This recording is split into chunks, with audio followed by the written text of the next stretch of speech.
So now we'll move on to what a belief is held up by. And a belief is held up by a table. Imagine a table. In fact, there's a picture of a table I prepared earlier. And what happens is you've got this belief from Tony Robbins' book. I love this book, Awaken the Giant Within. He has this idea of a belief table. And your belief's up there on the table. For that belief to be held up by those legs, it's sitting on the table, it's held up by the table. And what happens is we have a bunch of experiences. And those bunch of experiences lead to a generalization. And in order for that belief to stay stable like a table, we need to have the four legs there. If you cut two of the legs off, the belief starts to fall over. And it's no longer a table, it's now a slope that's not looking too good. It falls over.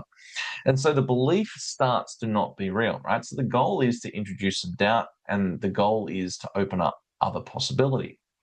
So you create this first generalization, which is a bunch of deleted, distorted, and generalized references or experiences.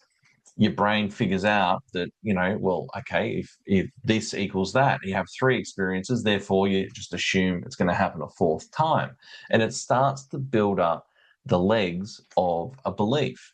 And you create these different references, and then the belief stands up. So maybe you're believing, I'm not good enough. Well, maybe when you were very young, you had a series of reference experiences, because when you're very young, it's very powerful when you're a kid. And if you heard a certain message on a consistent basis, it went inside and you believe it's true, even though it's just a bunch of words that landed in your nervous system, but you believed it. And this is the power of the psychology. So with Tony Robbins, he says, if you can put doubt into those legs of those reference experiences, you can change your belief. Change your belief of yourself. You can change your belief of other people. Think about, even one-liners like money doesn't grow on. What's the next word? Money doesn't grow on. We all know the expression in the chat box. What does money not grow on? It doesn't grow on trees, right? So that's the whole point, is it doesn't grow on trees. So these are things that we make up or we get installed in us, and they're not true. Because money doesn't grow on trees. Of course it doesn't. It gets generated and it's kind of infinite. It's like an energy. But we create this negative metaphor and it starts to form a belief. Now, that's a generalized one, but we'll get into some other ones in a second. So that's the belief table. Now, the reason why I've put that idea forward is because we're going to go through a belief and start to upset some of the reference experiences.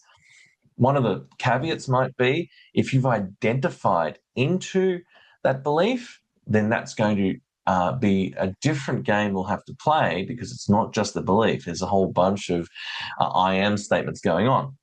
But having said that, we can still shift our belief.